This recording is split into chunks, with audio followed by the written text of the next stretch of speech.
Time is running out. The prophecies say Fimbulwinter leads to Ragnarok. War is coming. Whatever Loki's supposed to be doing, he's supposed to be doing it now. My story doesn't end hiding in these woods. I should be out there, finding out who I am, who Loki is. I will not allow you to pick a fight with gods. I don't want to fight anyone. I just want answers. And if those answers lead to war with Asgard? Maybe that's what Mother wanted. We do not know what Mother wanted. Looks like we never will.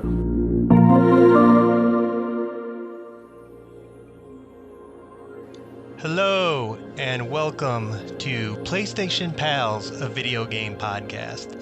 This is the episode that takes place after Ragnarok, and I am joined by the Brock to my Sindri, John. How you feeling today? You tired?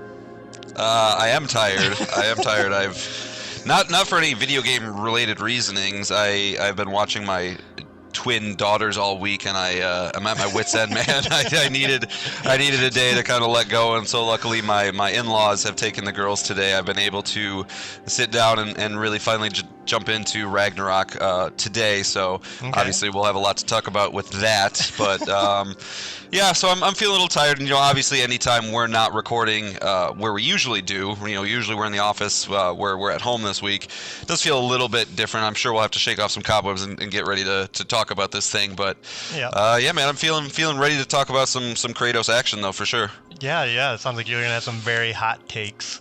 yeah.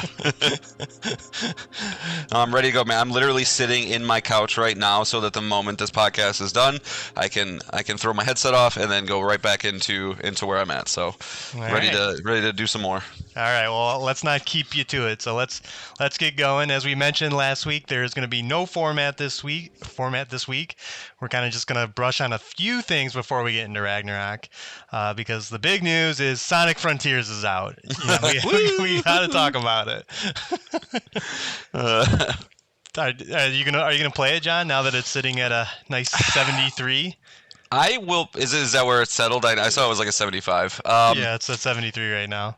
I mean, this game has streaming subscription service bait written all over it for me. If it showed up on Extra, in the next 6 to 12 months, let's say, I'm definitely gonna check it out, if only just to kind of see it in my own eyes, just because I feel like this game, while it didn't shit the bed as hard as certain games did, and it didn't light the world on fire, this game did have just an interesting news cycle, and when it was first revealed, and the overwhelming negative discussion about it to come out, and people were like, yeah, it's kind of fun, don't overthink it, don't try and think it's going to be a game of the year contender, but if you like doing 3D Sonic things, then I think there's fun to be had.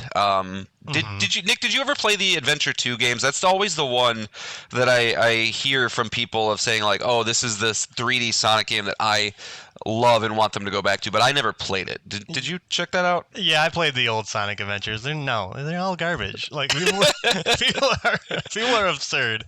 Okay, all right. Nostalgia glasses, because I think it was like a Dreamcast like launch game. Sure. A series, so like people always will have those memories of it, but no, they're not good. Okay, all right. So, well, needless to say, I will want to check it out if it's ever that, but I'm not spending my hard-earned money on it. That's for sure. No. So, well, and you let us down, Nick. I mean, you could have won us a free copy, right? I mean, but you let us down. Yeah, we'll get to that. I'm not entirely sure the game was in there. I think it was just one of those steelbook situations that we keep coming across of no game and actually inside them. Yeah. Idiots. So, but before we get into all that Ragnarok business, Sony did reveal the PlayStation Plus game catalog update for the extra and premium tiers. All these games will be available this coming Tuesday, so I just want to do a quick run through of these, and then then we'll get right into Ragnarok, as that is all we can think about right now. Mm-hmm. So this is what we're getting. The first one is the Elder Scrolls V Skyrim Special Edition. It's actually its 11th year anniversary. It came out on 11/11/11, 11 years ago. Whoa. Whoa, dude. And as we're recording it, it is 11/11. Yeah, So- that's actually it's kind of weird, honestly. But yeah, as we mentioned before, this is probably again a candidate for one of the oldest games to be on the PlayStation That's Plus, extra tier. Yeah, I mean that one I feel okay with. I mean it's a legendary game, and maybe this is finally the nail in the coffin so that we stop seeing this thing released all over the place. Maybe it's free. The Shuhei Yoshida mentioned something about managing life cycles for games like a couple weeks back. Maybe they finally decided the life cycle of Skyrim is done, and here it lies. Hopefully. Yeah. So not much to be said about that. Obviously, game of the year, a great game, but it's Right. been 11 years. Right. And then now we're gonna get into the typical. What we expect is when they want a franchise on PlayStation Plus. They double, quadruple down on it, and Kingdom Hearts seems to be the next one. We are getting Kingdom Hearts HD 1.5 plus 2.5 Remix, Kingdom Hearts HD 2.8 Final Chapter Prologue. That is a horrible name. It's the worst names. Kingdom Worst Hearts names 3. in video games. Kingdom Hearts 3, and then Kingdom Hearts Melody of Memory. Anything to say on those ones? No, I wish I liked Kingdom Hearts more than I do, but every time I've tried, I'm always like, this is kind of silly bullshit to me. So, nah. All right, and then it continues with Tom Clancy. We're getting Tom Clancy's The Division 2. We're getting Tom Clancy's Ghost Recon Breakpoint, and we're getting Tom Clancy's Rainbow Six Siege. John, guess the review score for Tom Clancy's Ghost Recon Breakpoint. 54. Are you guessing low because I'm asking? I'm guessing low. Yes, for that reason, but also because I do remember when this game came out, it was like 5s or 6s, so I think it's somewhere around there. Yep, 57. Yeah, yeah. Yeah. So, don't waste your time, folks. I mean, that's basically like the spiritual successor to Wildlands, right? yes, Yeah. that's So the most recent one. I would go back and play that one. If you're a fan of large open world, Spec Ops kind of games, that's going to be a better bet than Breakpoint. But either way, there's better games, folks. If you're playing those games, I'm disappointed in you. And then we're also getting Oddworld Soulstorm, a game that you should already have because it was day and date with PlayStation Plus Essentials before. You're getting the space fighter game Chorus.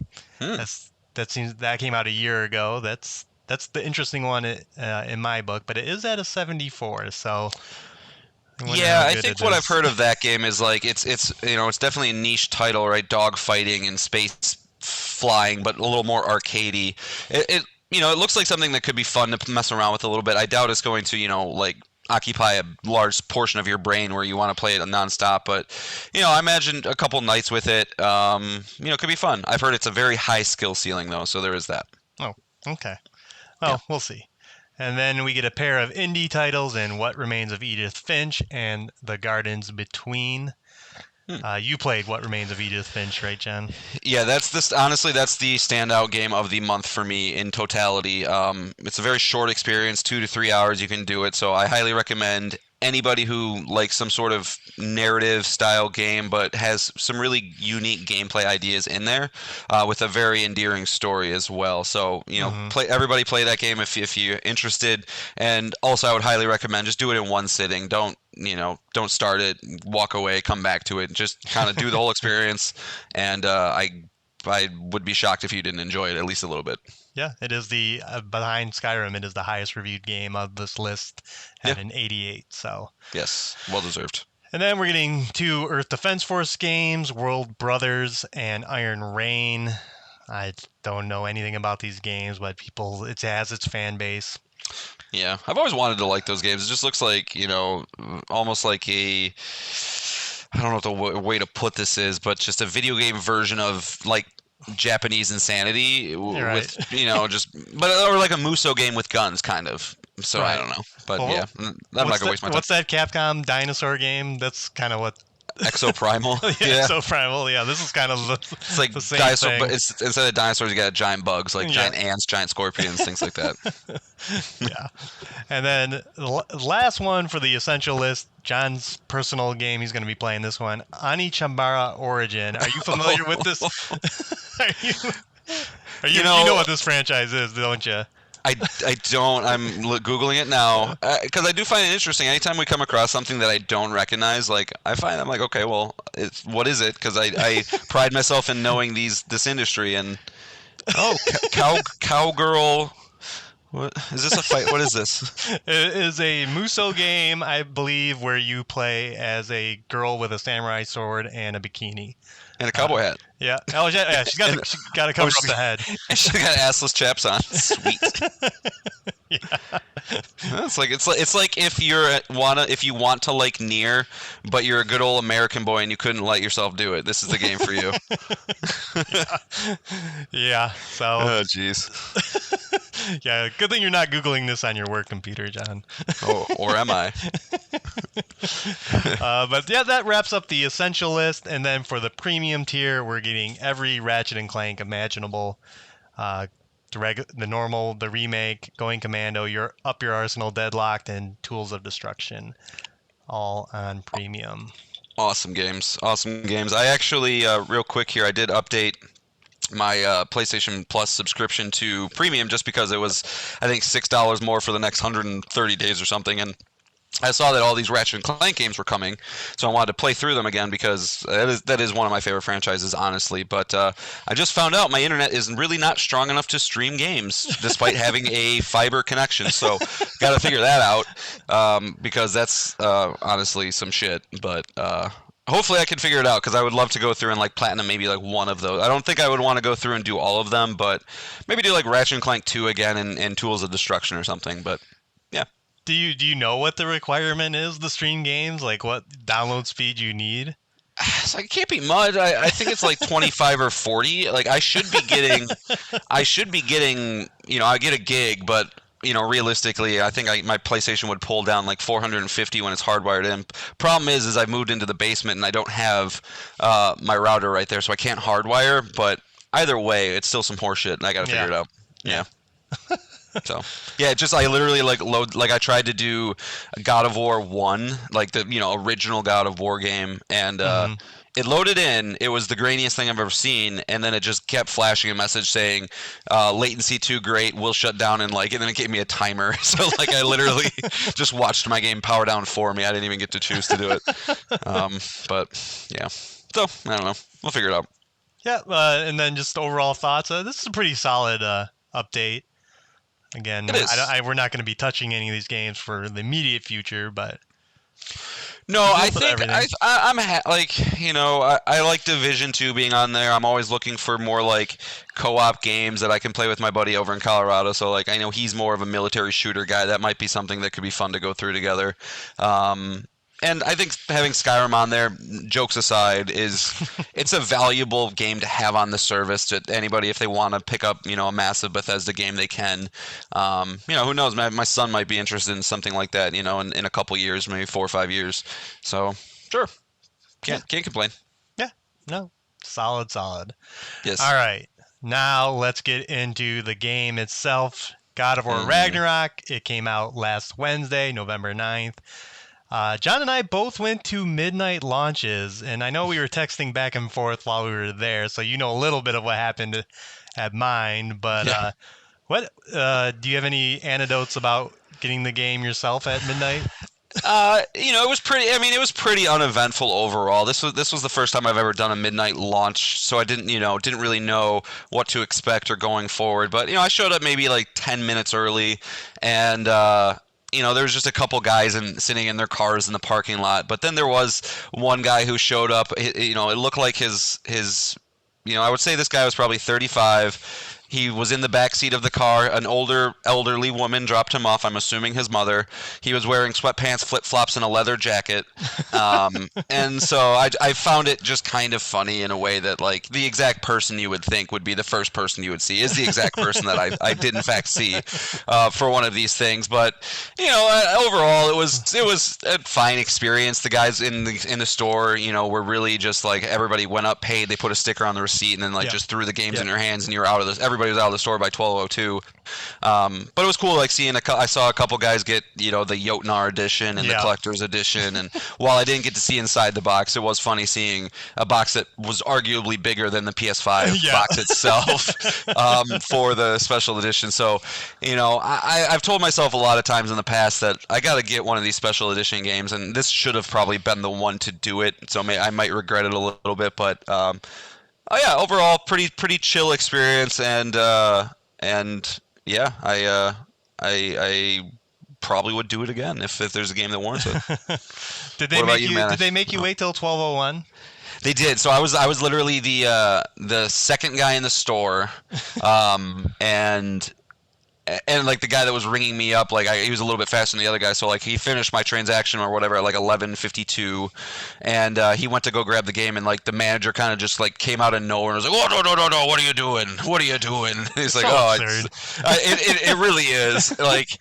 I get it, but I almost got out of there. I almost snuck away, but yeah, they got shut down by the guy who's probably been working at GameStop for 37 years.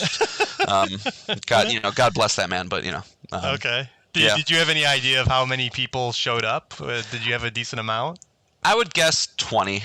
Okay. Yeah, it's probably like 20. I was actually the last one to get the game because I was standing in the wrong side of the store where the guy's like, line up here, so I had to go into the very, very back. But again, like I said, it was 2 minutes till everybody was out of the shop. So yeah, probably about 20. What about you? Yeah, it was about 20 when 12:01 struck, but I had gotten there a half hour early, and there were just people hanging out in the store. They did the same thing with the whole receipt, make sure you paid for the game, and then put a sticker on there. So we were just all hanging out, and they're like, well, let's do a trivia contest about God of War 2018. And then they grabbed a bunch of like swag from a bunch of other games. Like there was a Strangers in Paradise hat, Sonic Frontiers Steelbook, Okay. a bunch of random stuff. And so yeah, they did this quiz, and whoever got the most would get the first choice in prizes. And John, I know you're playing the game, so you're probably going to get these, but I have the questions. Okay. I'm going to quiz you, and let's see how good you do. Okay. All right. First question. Uh-huh. How many Valkyries did you beat before Sigrun? 8. Correct. What is the name of Atreus' mom? Faye or Laufey? Yep. How many dragons did you meet in the game? Ooh. I know obviously one boss battle. They're going to say Jormungandr's another one. I'll say 2, maybe 3. 5. What? There were some side quests that led to dragons, if you remember. Okay. I obviously don't. No, yeah, I did not get that one either. I guess 3 as well. Okay. All right. What caused Baldur to lose his power? What item?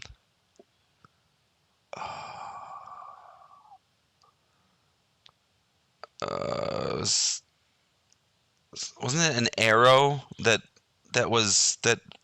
Atreus shot at him? Mm-hmm. With something on it. I don't know what. I didn't either. I didn't remember. It was mistletoe. Mistletoe. How could I forget? All right. So let's see. Okay. You're 2 of 4. 2 of 4. So, what is the name of the place that takes you to the different realms? The name of the place? Oh God, it's the Bifrost, but it's not the name of the place. The Lake of the Nine. That's half the answer, yeah. But what is the actual place called? I don't know. It's Tyr's Temple. Tyr's Temple. Okay. All right. What tribe does the god Freya belong to? No idea. The Vanir. Okay. Remember, it's the Aesir and the Veneer. The Aesir and the Believe me, yeah. you're gonna hear a lot of it in this game, so you'll get burned back into your brain. Okay. I didn't know if I guess I didn't realize those were the tribes. I never really kind of knew what the differences of all that was. Maybe I should look into more of it. I don't know. And then, what is the name of the character that Odin imprisons and that Kratos kills? Mimir. Yeah. Yeah. All And then right. brings back to life. You did pretty good. You did about Okay. as good as I did. Yeah. Though I forgot to trace his mom's name. That left me. Yeah, that's the one I could. Well, yeah, there was one in the middle there that yeah, the tribe of Freya, I would never have gotten there. I mean, even though if you told me what's the opposite of Aesir, I might have gotten it, but like I never would have pulled that out. And okay, well, so did like somebody get all of them right, or? Yeah, no one got all of them. That dragon one stumped everybody. But there was a dude there that was he must have just played the game because he was just like bang, bang, bang, kept getting them, and then a Sure. lot of people would just copy him, right? Like when, Right. you know, like because he's just Right. saying it out loud. We're not writing these down, so. Oh yeah. That's funny. So yeah, so I got a prize. I got a Guardians of the Galaxy business card. It's like a Cool. plastic card with the Milano on it. That better be on your desk on Monday. Yeah, yeah. So it's fine. Yeah, exactly. It's better than not having a Guardians of the Galaxy Right. business card. I know. I should have got the Strangers in Paradise hat, so I could have Oh, man. been. Dude, get ready for all the. I'm gonna give you so many American Psycho jokes on Monday. It's gonna be great. The off-white color of it. Oh my god. But yeah, it was fine because it helped kill the time, especially because I was again a half hour early, and then right when it got close to 12 is when the place just filled up with people, and yeah, it was about 20 people waiting in line. Okay. But I got lucky; I was second in line. Yeah. Everyone lined up on the register like an idiot, like you were saying. I Yep. was like, "Oh, everyone meet me at the back door." Well, that's and I did the same thing, but I got fucked in reverse. I was he's like, all right, behind the register. I was like, nah, you son of a bitch. That's All fine. right, so let's move into the game itself. I got we can have a loose structure for the most part, but I do want to save all the big story plots because like the first 2 hours of this game is just like, whoa, whoa. So I want to save that for the end. So again, there will be spoilers. There'll be light spoilers as far as like enemies, bosses, armor, and stuff like that. As far as we've gotten to. Yeah, but also everybody realize I'm probably only 5 to 6 hours in, so it will not. If you're at that point, I know we have some friends of the show who are also playing through the game right now. If you were past that point, know that you can probably listen pretty carefree, Right. for anything crazy. But Yeah, and I'm about 17 hours in is on my save file. I'm not very far. don't get confused to think that I'm very far. This game is long. I did get the sense of that, man. Like I feel like should be like starting to get to the meat and potatoes of this, and I'm like, oh, I got a compass. Oh, okay. I guess I'm still way in the beginning of this. Yeah, I So. just got the ability to equip amulets. Okay. Okay. So and we're back. Gotta be one. Always Yep. gotta be one. Yep, there's got to be one. So, yeah. So again, I don't know how you felt when you got into. I'm gonna butcher all these names. Svartalheim, kind of the first realm, and kind of where the game really kind of picks up as far as you get the boat again, and you're able to go and travel around, and you can start getting side quests. Well, real quick, Nick. Real quick. Okay. I want to know your high level view of what you've experienced so far. I want to know if this game is worthy of the talk that it has around the internet right now. Well, we'll get into that. I am not as high on this. Okay. So far. As I played 17 hours, this game drags a lot, and I just had to get through what I will call this game's Guarma, moment. Oh, And if you're not familiar with that, that is in Red Dead Redemption 2. Great game, amazing fucking game. At a certain point in that game, you go off to a tropical island. You're taken away from the whole map, and you got to kind of do some quests there. It kills the momentum of the game. It's a horrible location, and this game also has that moment. I'm sure. I'm curious, John, if when you get there, will you realize it too? So I did come off of that, but then the next area was is my favorite part of the game so far. So ooh. so take that as what it is. But yeah, I got some issues with quite a few things in the game. Okay. But we'll get to those. Okay. But in Svartalfheim, when you kind of get that opening, are you do you get kind of intimidated, I guess is the right term, by because it's everywhere you go, you have to be looking everywhere. Up, I hear a raven. Up, I hear a raven. Oh, and you're seeing all these things that you can't interact with yet because you don't have the abilities. Yep. The map now tells you, kind of breaks down everything. So if you land on an island in this game, it breaks down all the items that are on that island. Yeah, there's I would say that there is definitely a little bit maybe of an issue with just overwhelming amount of just things is the only word I can think of. Whether it's the amount of combat options you have, the amount of areas to explore, the amount of things to kind of keep track of. I know when the trophy list broke for this, there were some people talking about how, what's worse? Is it worse to have missable trophies, or is it worse to have 458 total things you have to collect? And that's, I think, right about what you have to do for this game. Yep. And so I definitely can see that becoming an issue. But what I will say is at least, and this is, I think I'm thanking myself for doing this, is when I started playing this game, I made a conscious decision of I am not worrying about any guides. I am not worrying about getting the ravens. I am not worrying about any of that stuff. I'm going to just go through it as organically as I can because it's too important of a game for me to try, because that's what I've really started to experience with The Last of Us. While it's fucking fantastic, it's the best way to play this game, I would be lying if I said it's not a little bit annoying having to just check a guide every 3 minutes to make sure I'm not missing any optional conversations or anything. So for this, I was like, well, I'm going to go through it at my own abilities, my own exploration style, whatever the case, and if I have to spend an extra 12 hours at the tail end of it cleaning stuff up, so be it. But yes, I will say the environments are so damn impressive and large and everything that you once you come up somewhere, it's okay, and like you said, you don't even have all the abilities to traverse where you need yet. So it's okay, can I get up here? Can I use my Blades of Chaos to grab that ledge? No, okay, I can't. Is there something to drop down over here? No, okay. Is there anything that I can throw my axe at to get this? And so, it is, to the long-winded way of answering a question. Yes, it is. It can feel a little bit much at times.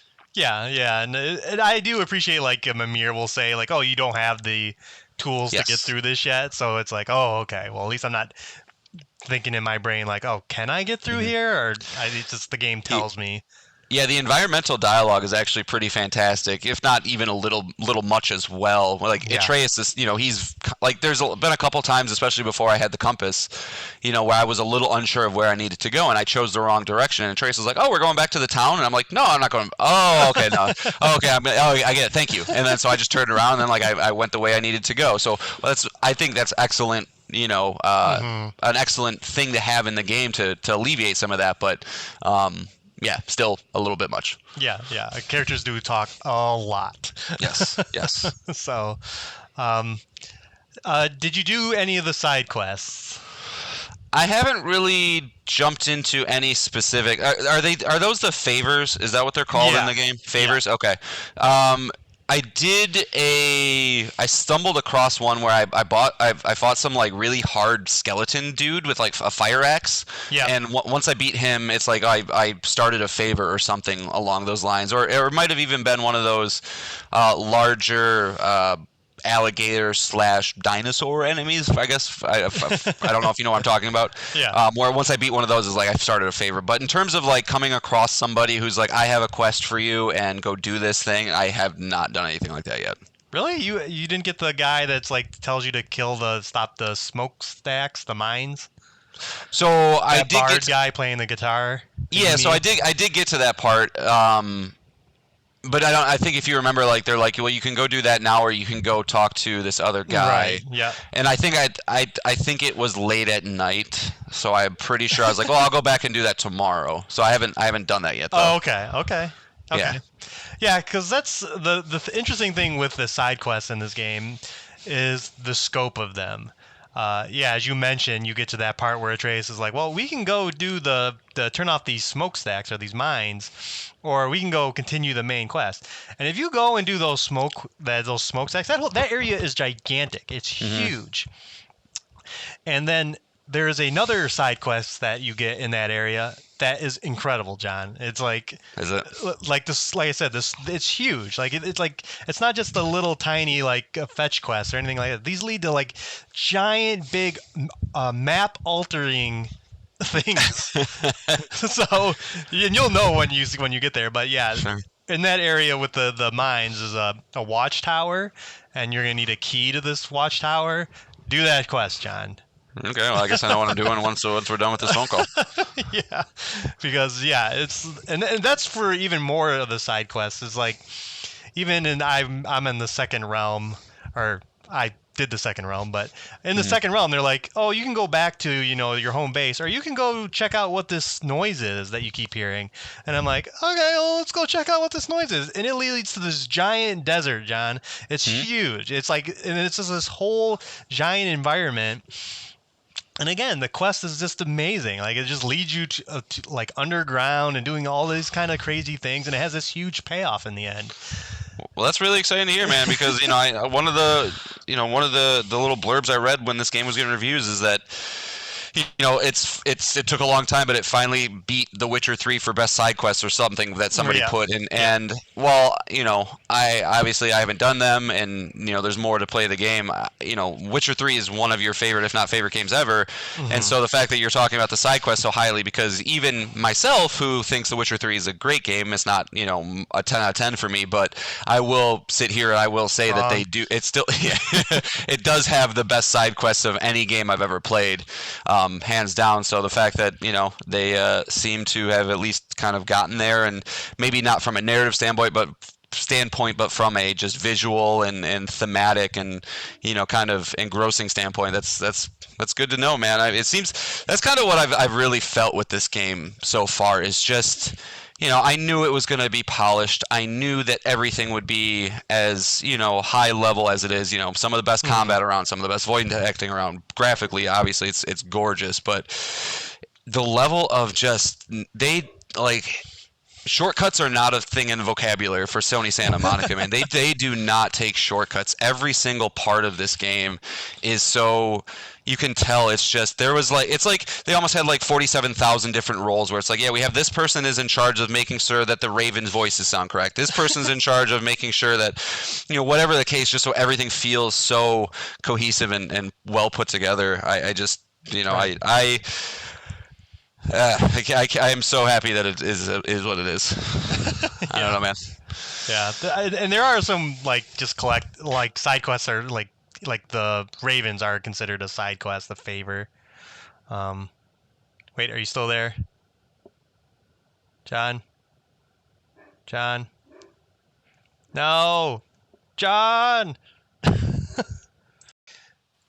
And we're back again. Well. Anyway, so how are you feeling about the combat? It's pretty much unchanged for the most part. Not that it was ever bad, but it's definitely more of the same. You have access to both the axe and the blades of chaos right off the get-go, and just kind of rebuying moves, equipping hilts like a madman. There's so many hilts. I think it kind of, maybe that will be a theme going through this game, is just like maybe a tiny bit too much of a good thing. It might be a good theme of this where I think the combat's fantastic. That's folks, that's going to be the general conversation. I think we can both agree on that for anything, right, Nick? Because even if we have criticisms of something, it doesn't mean that really any of this is bad. No. The combat is exceptional, but I do feel like I am not utilizing it as well as I could.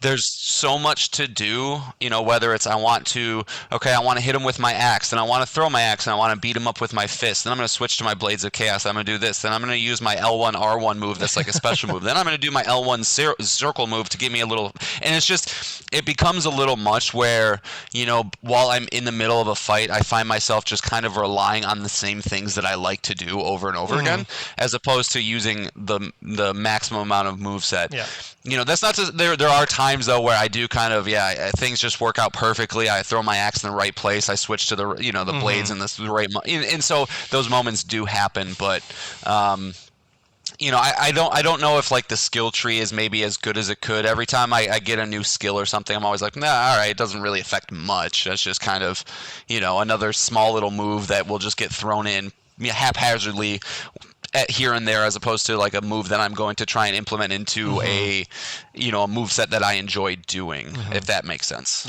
It is overwhelming because there's a lot. I mean, you're not even getting into like the runic abilities, and then also Atreus. He can do moves, and then he can also do summons now, so it's just like there's a lot to get your head around. And I don't know if you've gotten to that point yet or not. I'm guessing. I don't think this is really a spoiler at this point, but you fight Thor in the beginning, right? So, I'm still guessing that at some point that hammer is going to be coming to my hands as opposed to his. So that's going to be even more to add on to, and and then if there is this light elemental thing that they're playing, where it's like if a person's on fire, your axe does more damage. If they're frosted, your blades do more, and if there's a lightning element to it, or whatever the case, then. Shit, man, there might even be a fourth weapon. I don't know, because you hit left on your D-pad to bring up the blades. You hit right on your D-pad to bring up the axe. I imagine down or up's going to be the hammer, and so is one just going to be unused? I don't know. Yeah, exactly. So, you kind of pick up these little things when you play video games enough, but But no, the combat still, it feels good. I kind of wish they used the DualSense maybe a little bit more with the triggers. The haptics feel great. The axe calling back feels great, but I think there might have been a little bit of a missed opportunity where you have those big visceral axe swings that could like kind of feel a little more tension when you're chopping a dude literally in half. Right.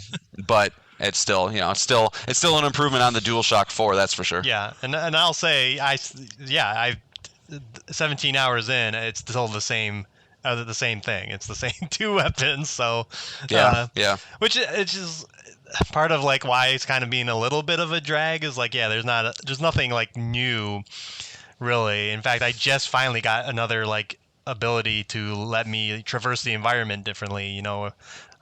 Is that the thing with the little wind that's poking out of little holes? I don't know. What that is. No, it's not that one. What is it? I need to get places. Yeah, not that one yet. But okay. But I think even though the combats feel similar, what is different now is the enemy variety. Like, holy fuck. Yes, like, there's dude. So many enemies. Yes. There's so many mini bosses. Like, this feels much more like a God of War original trilogy game because of that factor. Is like, holy crap, there's just so much. I was thinking about that, man. I mean, that was probably my biggest criticism of 2018 was enemy variety. You fight that same damn troll like 17 times. And so getting into this game, I think maybe about like a couple enemies in, I started having this moment where I'm like, oh shit, this is like how it used to be. Because in the original God of War games, it's like, you'd come across like the end of a section where you're mowing through people, and then there's a Minotaur, and you're like, I've never fought a Minotaur before, let me do this. And then you do that same thing again, and then now there's a Cyclops, now there's a Medusa or a Gorgon, and there's all these things where, like I said earlier in the podcast, I popped into this random unsuspecting door, and all of a sudden I'm faced with a mini boss fight and like this flaming skeleton dude that's like, similar to stuff I've seen, but also has a different moveset, different skills that I need to do to beat him, and that just felt so good.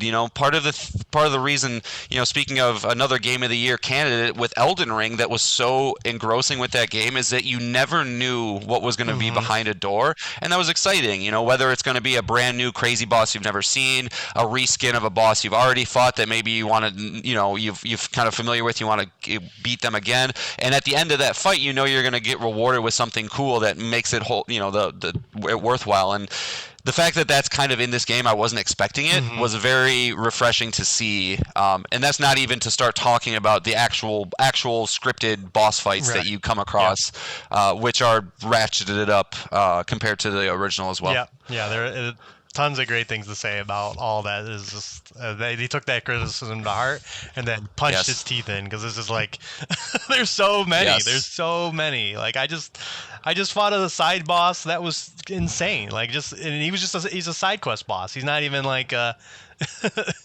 guy you're gonna meet like if you play just straight story. It's just like, oh, let's open this door, and like, oh shit. Yeah. Yeah, dude. That stuff I love that kind of stuff. So yeah, I was really, really happy to see that. Yeah. Got no more to say. Is there anything you don't like about the game? I know you're very early on. Sure. Yeah. Do you like picking up 1,000 items? I wish Hacksilver wasn't my reward for so many things. So many dead ends that you come across where you go like, oh cool, like I found this little hidden thing and there's a chest at the end. Oh, it's 200 Hacksilver. Yeah, it's the red chest. Fuck. Yeah. You come across something that you're excited again, and then it's just like, it's a little more of that. So I think that could have been fleshed out a little bit better. Like I kind of said early on, I think maybe. And it might be this catch-22 thing where, because the combat's so good just as a standard, just the standard combat, that they can't, the abilities you get aren't going to like fuck with that too much, because then it's going to throw off the balance of it all. But I do think like the skill tree is a little weak. I'm not getting new things that really blow my mind when it comes to, I can do this now. Especially because a lot of them are abilities we had in the last game, so... Yeah. So like that's a little bit of a bummer. And then another just minor gripe that I can think of is I kind of wish there was more kill animations, I guess. Where it's like, when you get to hit R3 and you go in for the auto kill or whatever you want to call it. At least with the base enemies that I've seen most of, it's everything. It's okay. I'm either chopping off your head or I'm chopping you in half, and that's fine. But I really feel like they could have had a good amount of fun with it to really get crazy. Put in like 20 of those different animations, and you never know which one you're gonna get. Just go like Mortal Kombat style with it. But that's such a pedantic small thing to just nitpick, and so that's kind of all I really have at this point in terms of gripes and whatnot. Okay. All right. Yeah, that's kind of it for me. How did you feel about the first dungeon you did, that mine dungeon? Which one? I'm sorry. Where you're going to rescue Tyr. You're in a mine. I kind of like think of it as like a Zelda dungeon, because it's like kind of like the end of that world. And kind of the last I just did that this morning. Just did that this morning. So I wasn't sure if you were referring to that one. I was like, oh shit, or was there one right like when you first played the game? But I thought it was environmentally incredible. Just this dwarf, it's like the realm of the dwarves, right? So it's lots of buildings under the ground and very impressive caverns and things like that. So it's kind of a cool way you're riding this little like log ride that's kind of like yeah, exactly, allows you to kind of take in the sights while you're going through. So that was kind of nice. And then some light God of War puzzling that you're kind of used to. I still think the Leviathan axe is a very, I don't know if fun's the right word, but it's a clever weapon that can be used for puzzles as well, where you're just messing with different things that can be, frozen, and then you hit triangles for a specific time to call it back to unfreeze. Like that kind of stuff. I think it is a very good puzzle system that I hope, by the end of the game is going to have some different things to it as opposed to just, freezing stuff. But no, the puzzle design in this is pretty good, and there's a lot of them. Yeah. Everywhere you go is a puzzle pretty much to get to a chest Yep. or get to another chest, because everything's in Yeah, chests. I always forget about that with God of War. Like even the original ones, man, those were always there's more puzzles in these games than you would think. Yeah. For a game that's about ripping everything in half with your bare hands, there's a surprising amount of. And actually, Kratos as a character in this game, he really. He's old man Kratos is much more of an intellectual than young Kratos, of course. But even in this one, man, he's been spouting off dad advice all over the place. He's if you were going into this game not expecting there to be some teenager dad strife that you would come to expect, and I don't know what you were thinking. But as a father of 3 kids, like you can really see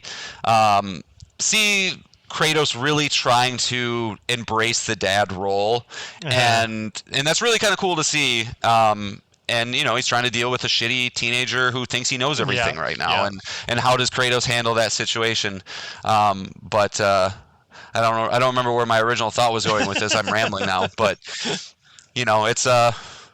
it's good, I guess. Yeah.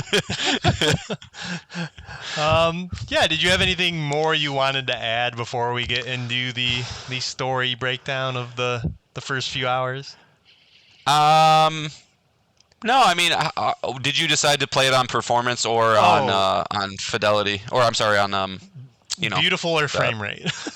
Yes, beautiful. Yes, I'm playing it in beautiful right now. I should try the other way, because I just had finished A Plague Tale Requiem, which you don't have a choice. It is in beautiful mode, and I was like, man, that game is so pretty. Is like, I want God of War to look this pretty. So yeah, so I stuck with that.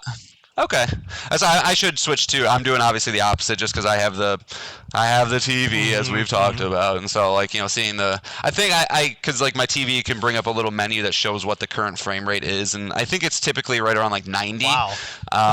So 90 outside of combat. In combat's probably more like around 70, but it's it's pretty fucking game, man. But no, I don't really have anything else in terms of God of War conversation besides the story beats. Okay. Well, the one thing I did want to make just a point is Danielle Bisutti, who plays Freya. She's fucking amazing. Like, oh my god. Is she? I only got the intro to her, or that first time you see her. Yeah. She's oh my god, she's killing it. Like, if she's not nominated for a performance, I'm going to be upset. If the Game Awards is going to have a performance category, she's got to be nominated. Oh, it will. And probably should win. Just even the little bit I've seen so far, she's killing it, man. Well, that's going to be so interesting with the Game of the Year awards. And, again, I think on the last podcast or 2 podcasts ago, I said Elden Ring would win, and I probably will we'll see if I change that. I still think that, but it will be interesting. Like, is God of War just going to take every damn single narrative / acting award? Like, because when 2018 came out, it was competing against Red Dead 2, which arguably is the other game of the generation when it comes to performances and things. Right. But, Thor's amazing, Tyr's amazing, Kratos and Atreus of course are amazing. Odin's great, and I haven't seen a lot of him, so every single that might be the single greatest achievement this game has, is just the level of acting chops that are just from top to bottom. It's the only other series I can compare it to is The Last of Us, which or maybe Uncharted, but that says a lot, man. Yeah. All right, so let's move into the story breakdown. Again, if you don't want any spoilers, this is just going to be the first few hours of the game, because that's kind of where the big meat of the plot is. Even 17 hours in, there hasn't been anything there's been more in the first few hours, and it starts slow, man. It's a slow burner. Yeah, so the game opens up. It opens right from a lot of the stuff that was in that initial trailer last year at that Sony showcase. Is in these opening moments, including, you on the dog sled and Freya's trying to attack you. That was right out the gate. Yeah, that was a weird part of the game for me because it like thrusts you right in, and then it's like, am I controlling the dogs? Am I not controlling the dogs? Am I doing anything here other than? Yeah, and then when you do control the dogs, it feels like ass. Yeah. It's like you're not doing what I want. Like, but yeah, and then like you said, because I did the same thing. I just didn't control it, and like they're just bouncing. I was like bowling bumper things. Yeah. Just bouncing off one end to the other. But it is the very first scene of the game. Yep, and then you go to your home. It is protected by it's got staves. It's got magic protecting it, keeping Freya and anyone else out. And then we get a scene that you had texted me about, and it was rough. Yeah. Atreus and Kratos have taken in some dogs, and one of them is Fenrir, and Fenrir's not doing so well. In fact, Fenrir dies in Atreus's arms too. That was really bad. Yeah, dude, that was some Marley and Me level shit, man. Like, that was one of the most effective dog deaths I've seen ever. Where it's like, yeah, like you said, he's caressing his head, and this isn't just a dog, right? This is a Norse mythology wolf. So like, its head takes up Atreus' entire torso. And he's like doing the thing, like if you've had dogs, you've had the position where the dog's head is on your chest, but like the top of his head is by your mouth. So he's kind of trying to look up at you and like really kind of get his head towards you. And he's like doing that with Atreus, but he's like you can hear his mouth doing the mouth thing where he's trying to lick, and it's like, oh my god, it's a rough one. Yeah, and yeah, he passes, and he kind of like Atreus is speaking Norse. And some light flows from the dog and goes into the sky. Sounds right. And do we think Fenrir's coming back? I guess is the question, because we know from the initial trailer for this game, or that CG trailer, is like there's a giant wolf. Is Fenrir coming back? I think whatever. Yes, I would say yes. He is. I think. Because the other large thing that happens in the beginning of this game is you find out that Atreus has the ability to basically. John. Well, I know, but this ties into this. Is Atreus has the ability to transform into a large bear. And so whatever his magical abilities is that we don't know yet, at least the point I'm at in the game where they're like, I think they call it accidental magic or something like that, incidental magic. It's something to do with animals. It's something to do with probably a life force type deal. So if he's able to, if he's able to manipulate nature and the animal kingdom in that way or something like that, I would imagine that he has the ability to do something along those lines. Yeah. Well, he's a god, and and we know just from Loki can change into animals even before this game. So. He does have some weird connection with animals. He was able to talk to the world serpent, and stuff like that. So, there's definitely more there. I wonder what is gonna happen there. And Kratos has the best response. We should train. I know. Come on, Kratos. Well, that's this whole obviously the big theme of it is he's learning to be a dad every single day, and that's one of those moments where not a good move, dude. Yeah. Come on, man. I think Mimir says as much when they, it's kind of cool, like Mimir's role in this game where, in the first game he was kind of just like the storyteller and he just keep you entertained, but him and Kratos have this interesting relationship now where, and I don't know if you've been kind of going in and just reading all the notes and everything when you come across them, the lore, but it's the lore in the journal is written in Kratos' first person, which is kind of cool because he's mentioning how he's talking like he would. He says Mimir is like the only person that I've ever maybe considered a brother, which is like, oh shit, well that's a big deal for somebody like Kratos to be able to enter his circle of feelings, I guess.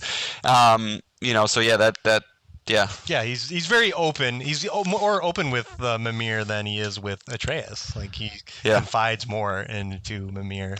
So then Atreus takes Fenrir to go bury him. Kratos goes in the house, talks with Mimir, and then Kratos goes to sleep, and he has a dream. And just as we kind of predicted, the dream is we finally get to see Faye. We meet her for the first Finally. time. The infamous Faye that got Kratos to become a father and start over again. Do you have any thoughts on Faye? It's really cryptic. Yeah, I don't think I have enough to go off of to really dissect it more than she looks more normal than I thought she would have. Yeah. She's like Aloy or something. Yeah. She's red hair, normal looking person. Yeah, for being a frost giant, it really doesn't change much of your appearance. Yeah, exactly. The cryptic message. I forget what don't even remember what she says, but it has something to do with Ragnarok, of course. This is kind of the whole game is like, what is Ragnarok going to be? Trying to prevent it. But anyway, Kratos wakes up from the dream. Atreus is missing. Kratos goes to look for him, finds the dead bear, then fights a even bigger bear, and that big bear, it turns out to be Atreus, as we mentioned. Atreus has no memory of it. And then again, to hit us in the feels again, a couple of bear cubs come up to the bear that got killed. And again, Kratos is just the most heartless human being on the planet. Let nature take its course, I believe, is what he tells Atreus. Yeah, I mean, in that situation, though, I agree with Kratos. I mean, what are you gonna do? Raise some bears? I mean, there's not a whole lot. I did find that was kind of one of the, similar to Kratos being like, "Come on, dude." It's like, it was with Atreus. I'm like, "Come on, Atreus, you know the answer to this." Where he's like, "Well, what can we do?" I'm like, "No, you killed their mom, dude. Just fucking. I guess you gotta live with that now. Sorry." And well, I mean, Atreus, not only is he, a kid, he's very innocent in that thought, but also, he has an affinity with animals above just being, not just like liking them. He can feel them and have their feelings. So, yeah. Right. And then we find out in the brawl, Atreus was a bear. He kind of destroyed the stave that was keeping them protected. And this is where things get interesting. They go to sleep, and they wake up to find Thor at the front door. Pause real quick. Am I crazy? Like, at the end of 2018, Thor showed up. So, like, did they just kind of erase that and say, like, oh, no, that happened actually 5 years in the future? So they say that that's a vision. Like, that was a vision that, all right, cool, that Atreus had, that was going to happen. I did. And it did play out exactly like that, except Atreus is older. Yeah, okay. And and it didn't. And this scene plays out not like you expected. No. Thor asked to come inside. I have meat. Yeah. Thor is gigantic. Like that was so good. Just because the camera is so close on Thor's back that you don't get a sense of any sense of scale, and so this slow walk up to Kratos where you slowly start to be like, oh my god, he's like 5 feet taller than him. This is insane. That's a really cool moment. Yeah, and then it's also when they go to sit at the table and Thor puts Mjolnir on the table, and Kratos puts the axe, and it's like, oh, my weapon's not as big as his. We're getting all our weapons on the table. It's kind of like similar to old westerns of putting your gun on the table and be like, look, I'm not going to shoot you right now. It's I'm putting it up here. Yeah. But yeah, it was very much a intimidation. Well, do you think that? Yeah, for sure. And then, and even a crazier thing is Odin shows up. Yeah. And Odin goes... First glimpse? Yep. I forget the actor's name who plays him. He looks exactly like him, though. He's one of those guys that every single person recognizes and nobody knows his name. He was in the West Wing. Wing. One of those guys. Yes. Yeah. I'm looking it up now, so don't worry about it. You're good. And he makes an offer to Kratos. He will forgive the killing of Balder and the other and Thor's kids that we did in the first game. He's going to smooth things out with Freya, And all that he asks is that Atreus stops looking into Tyr. Yeah. Richard Schiff is the actor. Yeah, thank you. Yeah. And not even like thinking about it, Kratos just goes no. Perfect. Yeah, I was so happy he did that. Are you surprised he said that? Because it's almost like he gave him because it's throughout the game. It seems like Kratos wants things to go back to what they were, and he wants peace, but if there is anything that defines Kratos, it's his distrust of gods. Yeah. It's time and time and time and time again, he's been shown that gods are not to be trusted, that they only have their selfish wants in mind, and so he's almost has this inherent just like, okay, I'm doing the opposite of what you tell me just because like you're a god. Yeah. So that's kind of how I took it at least. Yeah, and I mean he's probably right? Like right. As you learn throughout the game, is like a lot of characters kind of recount Norse history. Odin's a piece of shit. Right, dude. Everybody's scared of this guy. So yeah, he declines the offer, and Thor fight. and cue the Thor fight. And not just any fight. Thor launches you into the sky. You're like basically holding onto the hammer for dear life and fighting him at the same time. By your chin. Yeah. And he takes you all the way to Tyr's temple, where you kind of like fight in front of it. And this fight is insane. Yeah. If you thought the scale of the Stranger fight was interesting, this Thor fight, like, oh my god. Thor's a dick. He's such an asshole. Like, oh my god, when he threw the hammer at me and you dodge it and then the hammer comes back, the typical Thor move. And it hits me in the back of the head and he calls me a dumbass. I was so fucking pissed. Dumbass. Yeah. And dude, that's kind of that's kind of the whole fight. Like he's making fun of everything you've ever done. He's like, this is the guy that beat Sigrun. This is the guy that killed the pantheon of Greek gods. Like, oh my god, I hate this guy so much. Yeah, he's very much your typical just what's the word I'm looking for, Nick? Where you're just full of yourself. Yeah. He's pure ego. Incredibly full of himself. But it's also funny as the player and as somebody who's played every God of War before, you're just like, dude, shut up, man. Like it's not gonna go well. I'm telling you, just don't do it. Yeah, exactly. But he really does. Thor conveys such a sense of strength, and he's the enforcer of probably the Norse pantheon. In fact, Odin, when he leaves his house right before the fight, he goes, "Don't take." He just kind of like gives him a little, "Don't take all afternoon." Like I know you're gonna kick his ass, Yeah. and getting shit talked the entire time by him, where the fight finally wraps up and you get a really solid punch on Thor, and he's like, "Oh, okay, I see you." Kind of getting ready to set up the next fight was very very good short little cliffhanger, because obviously that next Thor fight, you haven't done the next one, right? I've not met either of those guys again. And okay, I have heard that this second Thor fight is just the thing. Okay. So yeah, that's not surprising. That's going to be a big moment. Yeah. You punch his tooth out, and then he's like, the blood oath is met. Yeah. Yep. So yeah, and then you kind of, I forget how you get back.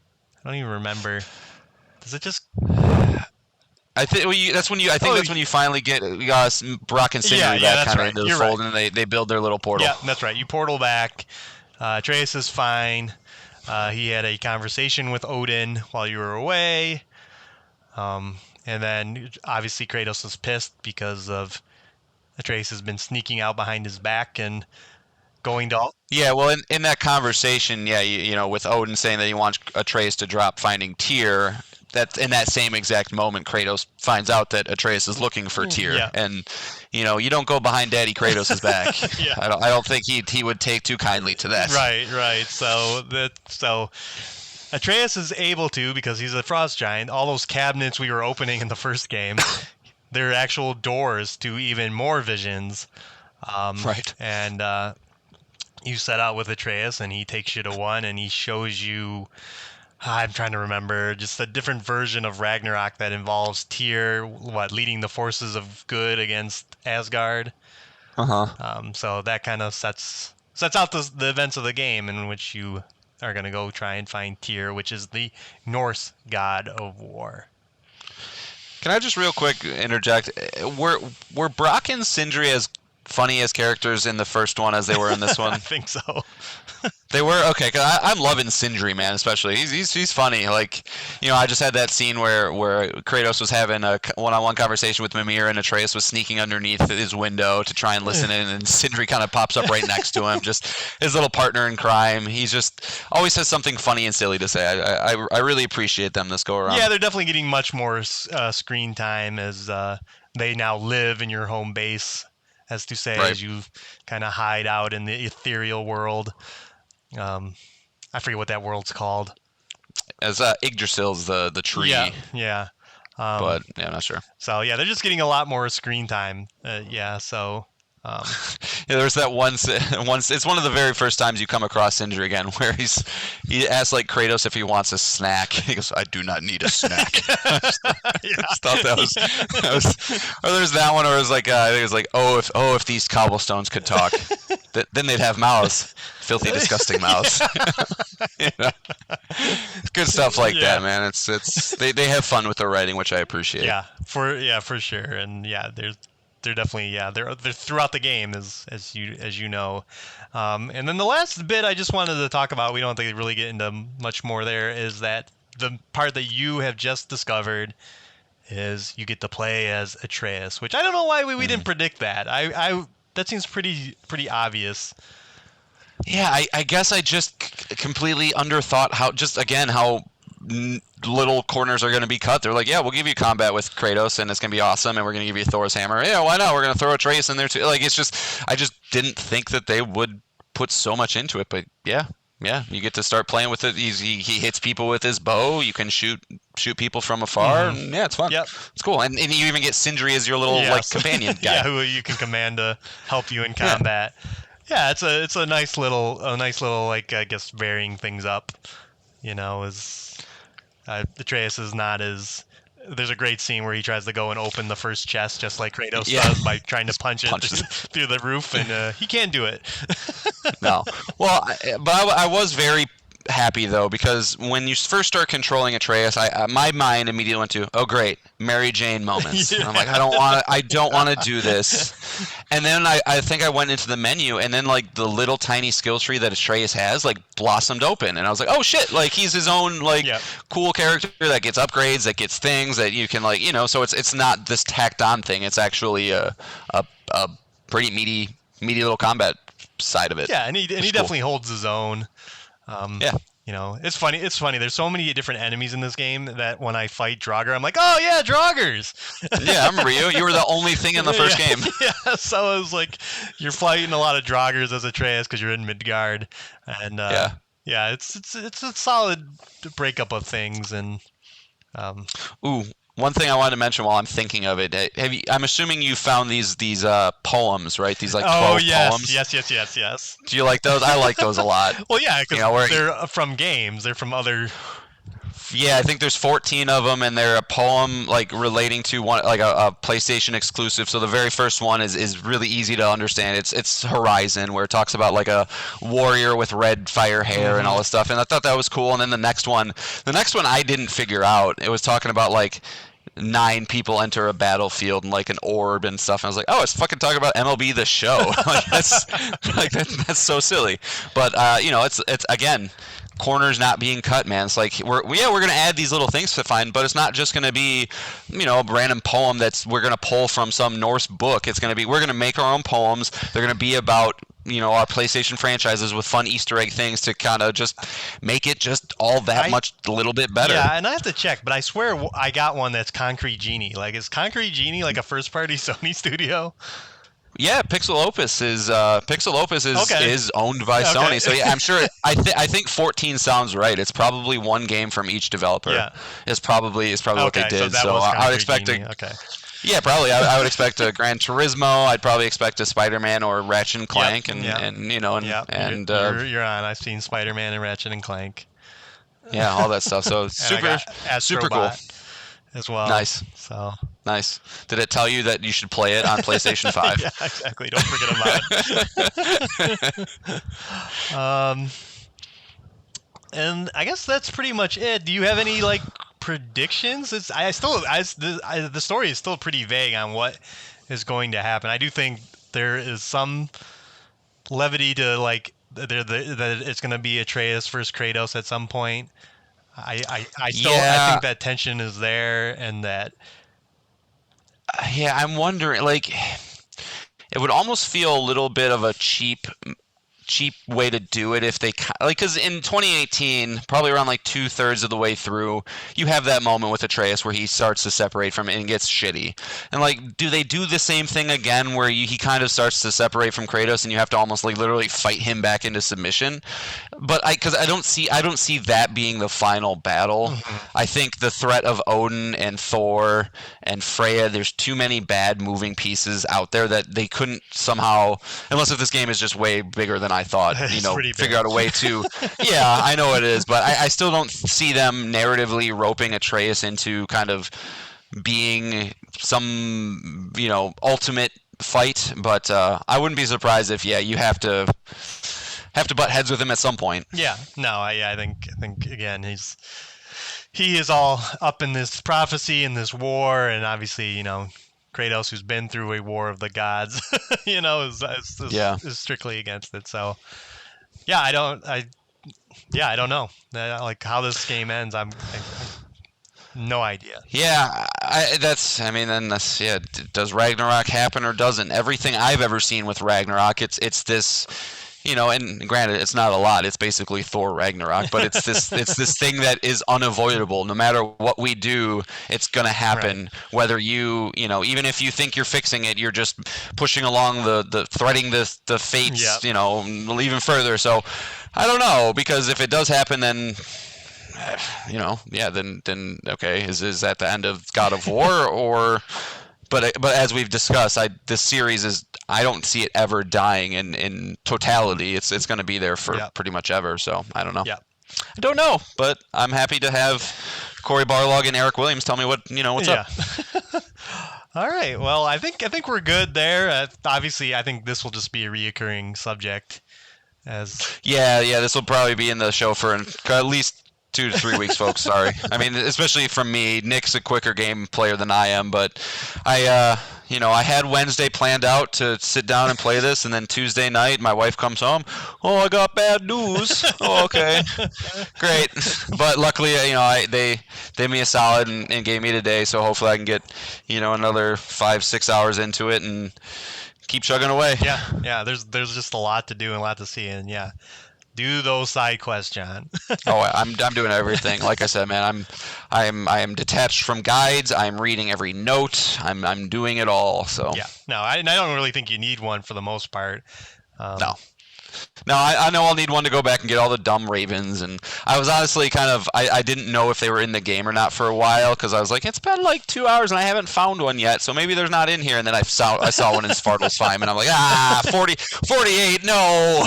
Do you remember how many there were in the first game? I don't remember. It was like 50. It was like 51 or something like that. It's about the same. Okay. Yeah. So yeah, those birds are. You're gonna meet those birds and pretty soon here. Yeah, I mean, I gotta fucking fight Odin at some point. Yeah.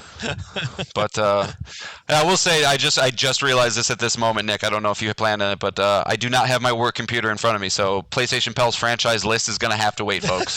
No, we were not planning on doing it. Okay, we were taking a break. Good. God of War 1 anyway, so deal with it. Yeah, exactly. So we'll just, again, we'll just like the PlayStation Pals franchise madness, we're kind of keep this as a permanent thing, and hopefully, until we get through it, or yes, John sir. gets through it. Good correction. But like I said, I'm 17 hours in, and oh man, it's just so much. I mean, I keep seeing like that, 50 to 70 range. So I'm planning for 60. That's kind of my internal clock is what's telling me. But I would imagine I'll probably be on the higher end of it because I'm intentionally not caring about trying to minimize my playthrough of it. So yeah, and the only other thing I want to add is fuck the internet. Avoiding the internet is going to be the worst part until I beat this game because. You can't go anywhere. Like there were warnings. I don't know if you saw on the PlayStation subreddit. It's like, don't go to IGN today because they're streaming the game. Like just on the front page. So once you load in, depending where they're at in the game, it'll just be there in front of your face. You know, like So well, there was one. I did have a minor thing, but I won't say it. But yeah, it was like just some dumb thumbnail on some. I wasn't even on Reddit or YouTube or anything. But it was like. Oh, end of the game. I think it was somebody's dumb platinum trophy snapshot, and it showed. Oh, okay. I don't want to know, man. Yeah, it just showed something that shouldn't. I was like, oh, come on, man. Yeah. But it's not like when I got the Blades of Chaos being spoiled for me or anything like that. But also, Nick, I'm not gonna let you get out of here without me. Did you see those Tactics Ogre Reborn scores? Did you see that? I don't even want to talk about it, John. I don't want to talk about it because you cheated. It's a repeat. Hey, man, you get that game out of here, and I'm still dominating you. All right. I'm so sweet. All right. I don't even want to talk about it. Just love you. He's talking about our fantasy league in which John is going to win again. So yep, you'll get a free game at the end of the year. Yep, Dead Space will be mine. Yep. So.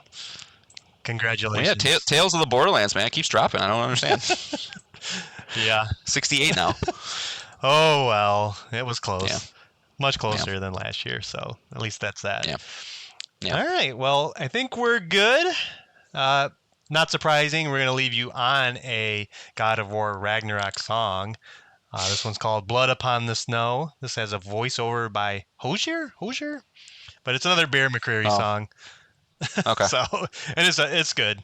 I don't know when it plays. It was one of the most played songs in the Spotify playlist. So I was like, let me listen to this one. Oh yeah, that's gonna be credits. Yeah, it's probably the credit song. So, yep. Any teases for next week? Next week we'll be releasing the Game Award nominees. Oh, nice. So we can definitely talk about that. Again, I'm curious as to. We know what the game of the year is going to be, but. Yeah, this year might be even I think the interesting ones are going to be the indie games and things like that because this game of the year you might as well have two nominees. Yeah. Sorry Horizon, sorry. Well, it's always interesting. Know. Like again, but like last year, like how many PlayStation franchises are going to be there? There very well might be 3 or 4. Last of Us Part 1 might be nominated. Does Gran Turismo 7 get a Game of the Year nod? Probably not, but maybe. I think it might. That'll be one. 88, wasn't it? It was at 87, but I don't know. I just find usually those ones. I think there's been a couple of years where it's like even the Forza games don't get nominated just because they get their sports thing, and that's usually it. Yeah, that would. I'm curious what the other 3 would be besides Elden Ring, Ragnarok, Horizon for sure. Bayonetta 3 maybe. Yeah. Maybe Splatoon 3. Yeah. Nothing from Xbox as we always know. Yeah. So yeah. We'll know next week and we'll definitely talk about it. We'll maybe make some predictions as the Game Awards are coming. I also did finish A Plague Tale Requiem and platinumed it, my 25th platinum. So I have some thoughts on that too that I'll bring next week. Other than God of War, John, do you have anything to tease for next week? No, I just think I'd be really irresponsible if I didn't just do that. But I'd be lying if I say I don't have a platinum returnal bug that just won't escape my brain. It's really annoying because I want that platinum so damn bad so I can just put that game behind me. But being that I don't have it, it won't get there. So no, but that's just kind of always there. So no, God of War for me, man. Okay. All right. Well, you said you're going to have some thoughts on you upgrade to premium tier, so you'll have some thoughts on a few titles next week. That is true. I did check out a couple game trials for Roller Drome and for Tiny Tina's and Crusader Kings that I might want to jump back into those demos to see a little bit more because there was a couple cool things about them. But okay. Like I said earlier, I can't stream shit, so fuck you, PlayStation Premium. Is what it is. All right. Well. That's it. We did it. We talked about God of War Ragnarok, and we'll. Feels good. Yeah, feels good. Yeah, it's a great game, great fucking game, and yes. I believe I've only scratched the surface of it. It's 50 hours. Yeah. So, Yeah, man. Buckle yep. up. All right. Well, that's it. Thanks for listening. We hope you are enjoying God of War Ragnarok yourself. If you have any thoughts, please email us at PlayStationPalspod@gmail.com. Or if you have any questions about the game, definitely send them in. All right, John. I'll let you get back to that game. Yeah. I got stuff to do. All right. All right. All right. Bye, everyone. Bye, guys. The bear that keeps to his own line. The wolf that seeks always its own kind. The world that hardens as the harsher winter holds. The parent forced to eat its young before it grows. Every bird gone unheard, starving where the ground is froze. The winter sunrise, red on white, like blood upon the snow.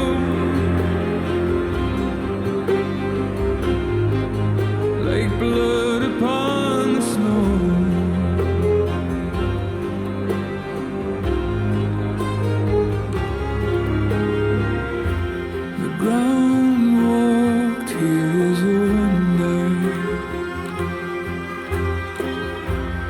Ceases never to hunger, and all things nature's given, she takes all things back from the living. I've walked the earth and there are so few here that know how dark the night and just how cold the wind can blow. I've no more hunger now to see where the road will go. I've no more kept my warmth than blood upon the snow.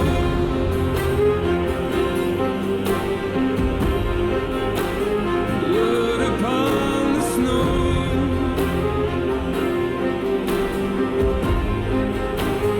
Blood upon the snow.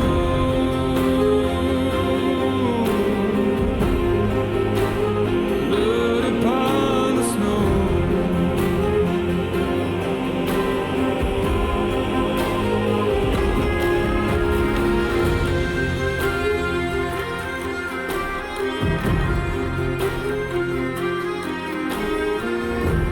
It's not my arms that will fail me, but this world takes more strength than it gave me. The trees deny themselves nothing that makes them grow. No rainfall, no sunshine, no blood upon the snow.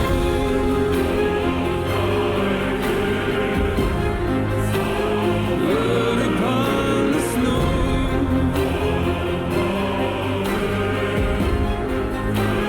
Blood upon the snow.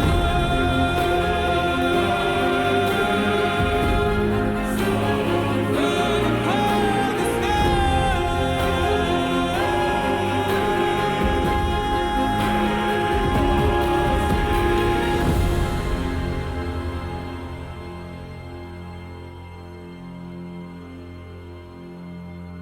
To all things housed in her silence,